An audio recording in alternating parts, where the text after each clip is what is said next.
జై శ్రీరామ్ అండి. ఎలా ఉన్నారు? ఈరోజు టాపిక్ ఏంటి అంటే చిల్డ్రన్స్ డే. లేటుగా వీడియో చేయడానికి కారణం మార్నింగ్ నుంచి చేయకుండా పిల్లల వల్ల పేరెంట్స్ ఆనందానికంటే కూడా చాలామందికి ఈ విషయాలు చెప్తుంటే కష్టంగా అనిపించవచ్చు. కానీ చిల్డ్రన్స్ చూడాలి ఈ వీడియోలు. పిల్లలు చూడతగ్గ వీడియో అనమాట. పిల్లల్ని కన్న తర్వాత వాళ్ళ విషయంలో మనం ఆనందం కంటే ఎక్కువ బాధలు, ఎక్కువ అవమానాలు, ఎక్కువ టెన్షన్స్ అనుభవిస్తున్నామేమో అనిపిస్తుంది ఈ రోజులను బట్టి. ఎందుకు అంటే పిల్లలకి చెప్పాలి, తల్లిదండ్రుల దగ్గర ఎంతో అల్లారు ముద్దుగా మిమ్మల్ని పెంచి పెద్ద చేసి అమ్మా నాన్న మంచి భవిష్యత్తు ఇవ్వాలి. ఒక 20 సంవత్సరాలు మీరు కష్టపడ్డారంటే 80 ఏళ్ళు మీరు కూర్చుని తినచ్చు.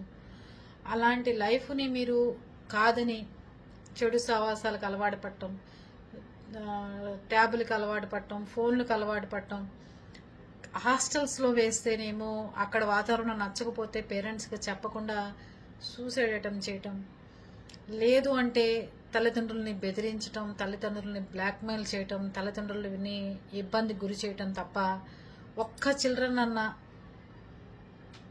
పేరెంట్స్ విషయంలో బాధ్యతగా ఉన్నవాళ్ళు చాలా అరుదుగా కనిపిస్తున్నారు. ఏదో టైంలో ఇబ్బంది మాత్రం గురి చేస్తున్నారు పిల్లలు పేరెంట్స్ని. చిన్న వయసులో స్కూలుకు పోనని, కొంచెం వచ్చిన తర్వాత స్కూలు బంక్ కొట్టడం, ఇంకొంచెం వయసు వచ్చిన తర్వాత చెడు సహవాసాలకు అలవాటు పడటం, ఇంకొంచెం వయసు వచ్చిన తర్వాత తీసుకున్న గ్రూప్ కాదు పక్క గ్రూప్ అయితే బాగుండేదని చెప్పి హాస్టల్స్కి వెళ్ళి హాస్టల్ నుంచి పారిపోవడం, లేకపోతే బిల్డింగ్ల మించి దూకేసి బిర్యానీ తినడానికి వెళ్ళి మొన్న ఒక అబ్బాయి సూసైడ్ చేసుకున్నాడు. పడిపోయి దెబ్బలు తగిలి చనిపోయాడు. హాస్టల్స్లో వేసిన పిల్లలు IIITకి వచ్చిన తర్వాత, మెడిసిన్కి వచ్చిన తర్వాత, పీజీకి వచ్చిన తర్వాత, ఎక్కడైనా సరే పెళ్ళిళ్ళు అయిన తర్వాత, ఎక్కడైనా సరే పేరెంట్స్కి ఇబ్బందికరంగా మారుతున్న పిల్లలు అంటే చిల్డ్రన్స్ డే రోజు అందరి పేరెంట్స్కి ఇబ్బంది కలిగించవచ్చు.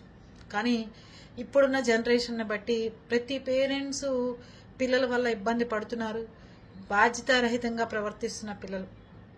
ఈరోజు పిల్లలకు చెప్తా నేను, మీరు ఇప్పుడు మీ పెద్దవాళ్ళు అయిన తర్వాత మీరు పిల్లలు కడుపులో పడ్డ దగ్గర నుంచి ఎలాంటి షూట్లు చేసుకుంటున్నారు అమ్మా నాన్న, ఎంత ఇదిగా మన అపురూపంగా పెంచారు, ఎంత ఇదిగా మనకి ఫీజులు కట్టి అమ్మా నాన్న మనని పంపిస్తున్నారు అనేది ఒక్కసారి మీరు ఎవరన్నా అమ్మా నాన్న చేసే పనులు చూసుకుంటే ఈ తప్పు చేయకుండా ఉంటారు.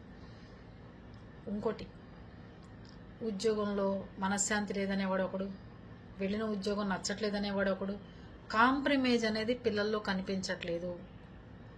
ఒరే వాళ్ళతో పోటీ పెడితే పోల్చావు, అది నాకు నచ్చట్లేదు, అవమానం అంటున్నారు.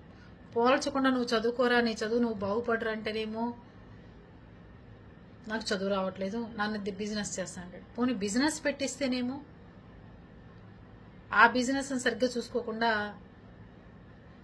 ఫ్రెండ్స్తో జులాయిగా తిరగటం. సరే, ఆడపిల్లల విషయానికి వచ్చి ఆడపిల్లల్ని మందలించి ఆడపిల్లల్ని అమ్మ మీకు ప్రేమలొద్దు, దోమలొద్దు, ఏమొద్దు, ముందు చదువు అయిపోనివ్వండి, దాని తర్వాత చేసుకుందరు కానీ అంటే వాళ్ళు వినరు. అందరూ ఆ కోవకు చెందిన వాళ్ళ అంటే 95%లో 70-80% పిల్లలందరూ అలాగే ఉన్నారు. ఫోన్కి, ట్యాబ్కి, ఫ్రెండ్స్కి, అమ్మా నాన్నకి తప్ప ప్రపంచంలో వాళ్ళకి తక్కిన విషయాలన్నీ కావాలి వాళ్ళకి.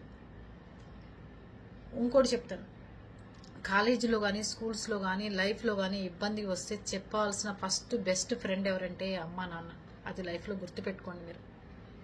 వాళ్ళైతేనే మిమ్మల్ని దీంట్లోంచి, మీ బాధల్లోంచి, మీ కష్టాల్లోంచి, మీరు ఇబ్బందుల్లోంచి బయటేయగల ఫస్ట్ ఫ్రెండ్ ఎవరన్నా లైఫ్లో ఉన్నారు అంటే అది అమ్మా నాన్న.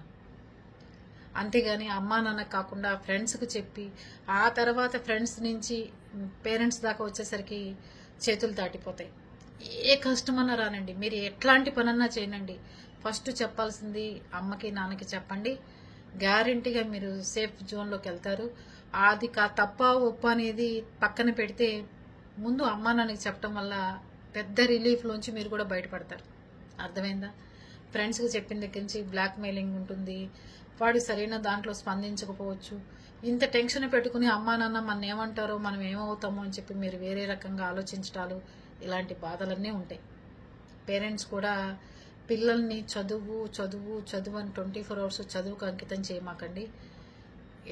అదర్ యాక్టివిటీస్లో పిల్లలు ఉంటేనే, అందరితో పాటు కలుపుకొలతనంగా ఉంటే, ఫ్రెండ్స్తో కాకుండా ఫ్యామిలీ వాళ్ళతో, లేకపోతే ఎక్కడన్నా అన్నదానాలు జరిగేటప్పుడు వీళ్ళని తీసుకెళ్ళి, ఇదివరకు రోజుల్లో చూడండి, మనం ఏ పెళ్ళిళ్ళైనా మన ఇంట్లో పెళ్లికి మనమే వడ్డించుకునేవాళ్ళం.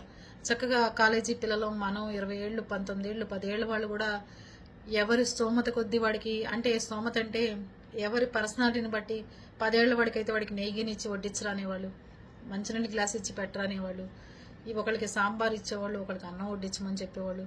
అలా బలనవాడు పిల్లాడరా, రే మీ నాన్నరా, మీ నాన్న అంత గొప్పవాడరా, మీ నాన్న ఇట్లారా, మీ నాన్న ఆ చదువు చదివాడరా, నేను మీ నాన్న క్లాస్మేట్ రా అని పెళ్లికి వచ్చిన 200 మంది ఈ పిల్లాడికి పరిచయం అయ్యేవాడు, అమ్మాయికి అబ్బాయికి. ఈ రోజుల్లో మనం ఉంటున్న ఇంట్లోనే పక్కింటి వాడు ఎవడో మనకు తెలియదు, ఎదురింటి వాళ్ళు మనకు తెలియదు. ఆ రూమ్లోంచి వస్తే పని అమ్మాయికి కూడా వాళ్ళ ఇంట్లో కొడుకు ఎవరో తెలియదండి, ఎప్పుడు చూసినా మాకు కనపడరండి అని చెప్పే స్టేజ్కి పిల్లలు ఉంటున్నారు ఈ రోజులు. ఎవరి బెడ్రూమ్లు వాళ్ళకి, ఎవరి తలుపులు వాళ్ళు వేసుకోవడం, ఎవరింట్లో వాళ్ళు ఉంటున్నారు. కనుక పిల్లల్ని నలుగురిలో మనం పెంచితేనే ఈ రోజుల్లో మనకి మనశ్శాంతి ఉంటుందనుకుంటున్నాం. 4 గోడల మధ్యలో ఉంటాం, ఎవరితో కలవకపోవడం, ఎవరితోనూ మాట్లాడకపోవడం, మా పిల్లలు ఎక్కడికి రారని చెప్పడం, అన్నీ మనమే చేస్తున్నాం. ఖచ్చితంగా ఈ ఫంక్షన్కి మన కుటుంబ సమేతంగా హాజరవ్వాలి అని చెప్పి చిన్నప్పటి నుంచి మనం పెంచుకొస్తేనే పిల్లల్లో కూడా నలుగురిలో కలిసి చాలా యాక్టివ్గా ఉంటారు. ఇప్పుడు అవన్నీ పోయి అమ్మా నాన్న ఎప్పుడు వెళ్ళిపోతారో కోవాలి, అప్పుడు మనం ట్యాబు ఫోను ఆడుకోవచ్చు అని చెప్పి అనుకుంటారు. ఇలా కలవని వాటిలో మగపిల్లలు ఎక్కువ మంది ఉన్నారు. ఆడపిల్లలు అయితే చక్కగా మనం చెప్పిన మాటిని పూల జడ వేసుకోమంటే పూల జడ, డ్రెస్సులు వేసుకోమంటే డ్రెస్సులు వేసుకుని చక్కగా వస్తారు ముచ్చటగా ఆడపిల్లలు. మగపిల్లల్లోనే ఎక్కువ బాధలు ఉన్నాయి. చదువు విషయంలో టెన్షన్ తీసుకోమాకండి. అమ్మా నాన్నకి చెప్పండి, ఏదైనా బాధలు కానీ కష్టాలు కానీ ఉంటే ఖచ్చితంగా అమ్మా నాన్న అర్థం చేసుకుంటారు. మంచి భవిష్యత్తు ఉంటుంది. 20 years కష్టపడండి చదువులో, 8 years చక్కగా దర్జా కాలు మీద కలుసుకుని తినగల స్తోమత మీకు వస్తుంది. 20 years జులాయిగా తిరిగారంటే 80 years కష్టపడుతూనే బతకాల్సి వస్తుంది.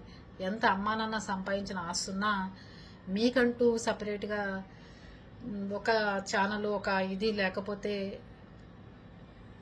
ఒక యావగేషన్ లేకపోతే లైఫ్ చాలా బోరుగా ఉంటుంది.